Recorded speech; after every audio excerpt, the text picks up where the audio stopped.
பண்ணிடுவோம். இது வரைக்கும் தள்ளுபடி பண்ணானுங்களா? கேஸ் விலையை குறைப்பேன்னானுங்க. கனிமொழி வாய்க்கிலேயே போயிடுச்சு. இந்த வரைக்கும் அது நடந்துருக்குதா? பெட்ரோல் விலையை குறைப்போம், டீசல் விலையை குறைப்போம், மது கடையெல்லாம் மூடுவோம் நானுங்களே. நீங்க அதை பத்தி பேட்டி கேட்டா ஓடுது அந்த அம்மா. சிந்திச்சு பார்க்கணும். சொன்னா அதை சொல்றதை விட 10 மடங்கு அதிகமாக செய்து காட்டக்கூடிய ஒரே அரசாங்கம் அனைத்து இந்திய அண்ணா திராவிட முன்னேற்ற கழகம். எங்க அம்மா ஆட்சி வரும்போது சைக்கிள் கொடுப்பேன்னு சொல்லல, ஆனா கொடுத்தாங்க.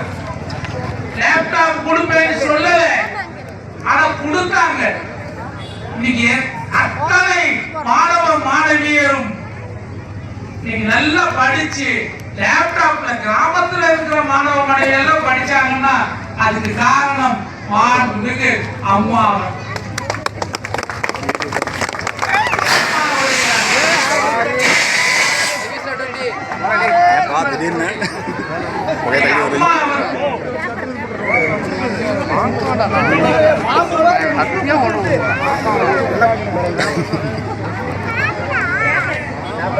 மாண்புமிகு அம்மா அவர்களுடைய ஆட்சியை எடப்பாடியார் கொரோனா காலம் எப்படிப்பட்ட ஆட்சி நடத்தினாரு? 10 நிமிஷம் கனவான ஆட்சி நடத்தினாரு. இன்னைக்கு 10 லட்சம் கோடி கடன் தமிழ்நாட்டில் இருக்கு. சரி, அவ்வளவு பணத்தை என்ன பண்ணாங்க? ஒரு நலத்திட்டம் பண்ணல, ஒரு நல்லது பண்ணல, ஒண்ணும் பண்ணல. அவ்வளவு பணம் எங்க? அவட்டையும் இல்ல. எனக்கெல்லாம் நல்லா ஒரு சீசன்ல இருக்காங்க அண்ணன் தோப்பாங்க. இவரோட நான் சின்ன பிள்ளையா இருக்கும் போதுல இருந்து திருப்பூர்ல போகாத தெரு கிடையாது. அவ்வளவு கூட பேசி இருக்கிறோம். இங்க கேபிஆரோட அவ்வளவு கூட பேசி இருக்கிறோம். ஏன்னா அந்த அளவுக்கு நம்ம கட்சி மீது மக்களுக்கு உள்ள ஆர்வம், ஈடுபாடு. அண்ணா திமுக ஒரு விஷயத்தை சொல்றாங்கன்னா செஞ்சு காமிச்சிருவாங்க. தேர்தலுக்கு தேர்தல் வந்து பொய் சொல்றது இல்ல. முக ஸ்டாலின் கிட்ட கேட்கறாங்க, 504 வாக்குறுதி போட்டீங்களே போன தடவை. இப்ப அந்த 504 இப்ப அடுத்த ஆட்சி வந்தா செய்யும். எத்தனை கோடி கொள்ள கொள்ள கொள்ள கொள்ள. சட்டம் ஒழுங்கு சரியில்லை, வாங்கல ஏறி போச்சு, பஸ் கட்டணம் ஏறி போச்சு, வீட்டு வரி, சொத்து வரி, குப்பைக்கு கூட வரியப்பட்டது இதே ஸ்டாலினுடைய அரசு. அவர் முந்தாலேன்னு சொல்றாரு, பிரதமர் மிரட்டுறார். நானெல்லாம் 71லேயே விசாவை பார்த்தவன். அட அறிவு கேட்டவனுங்களா, விசாவே 76ல தான் வந்துச்சு. சுதந்திரம் தெரியாது, குடியரசு தெரியாது, ஒண்ணு தெரியாது. எழுதி கொடுத்தா படிக்க தெரியும், அதுவே தப்பு தப்பா படிப்பாரு. ஆக நீங்கள் புரிந்து கொள்ள வேண்டும், இது புரட்சி தலைவர் கண்டெடுத்த புனிதமான அனைத்து இந்திய அண்ணா திராவிட முன்னேற்ற கழகம். தலைவர் என்ன நினைச்சாரோ அதை அம்மா செஞ்சாங்க. அம்மா என்னெல்லாம் கொடுக்கணும்னு மக்களுக்கு கொடுக்கணும்னு நினைச்சாங்களோ அதை இன்னைக்கு எடப்பாடியார் 4 வருஷத்துல செஞ்சு காமிச்சார். முடியாததெல்லாம் முடிச்சு காண்பிக்க ஆற்றல் படைத்த ஒரு அருமையான ஒரு விவசாயி நம்ம எடப்பாடியார். ஆக அப்படிப்பட்ட ஒரு நல்ல மனிதர் முதலமைச்சரா வந்தாதான் நமக்கெல்லாம் நல்லது. நமக்கு மாத்திரம் இல்ல, இந்த நாட்டுக்கே நல்லது. இன்னைக்கு இவங்க குடும்ப ஆட்சியை வச்சுக்கிட்டு நீங்க யோசிச்சு பாருங்க. நாட்டுல அவன் அப்பனுக்கு பேர் பேனா வைக்கிறான், பீச்ல, கடல்ல, கடல் சேரையில பேனாவை குத்தி வைக்கிறான்.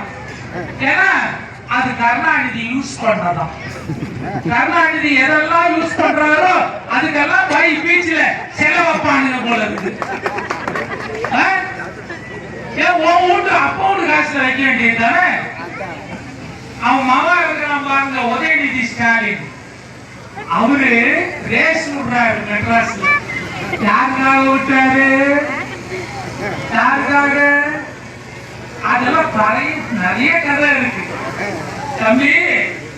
உங்களுக்கு தெரிஞ்சதெல்லாம் பால்டாயில். பால்டாயில் அரசியலை மாத்திரம் பண்ணிட்டு போயிட்டே இருக்கு. உங்க நிலைமை என்னன்னு எங்களை மாதிரி ஆளுங்களுக்கு நல்லா தெரியும். நானும் சினிமாக்காரன் தான். நீ எல்லாம் இப்ப வந்தவன். நான் உங்க அப்பனை பார்த்து உன் தாத்தனை பார்த்து அரசியல் பண்ணோம் நாங்க. நான் பேசினா உங்க தாத்தனே மிரண்டு போவார். இதே 91ல காங்கேயத்துல நான் பேசுறேன். என்ன அட்டாக் பண்றாங்க. இவர் வந்து ஓட்டு கேட்காம ஈரோட்ல குட்டு நடிகர் என்னை பத்தி பேசிட்டு போயிட்டாரு. அந்த அளவுக்கு நாங்க உங்க அப்பனை பார்த்து உன் தாத்தனை பார்த்து அரசியல் பண்ணவங்க.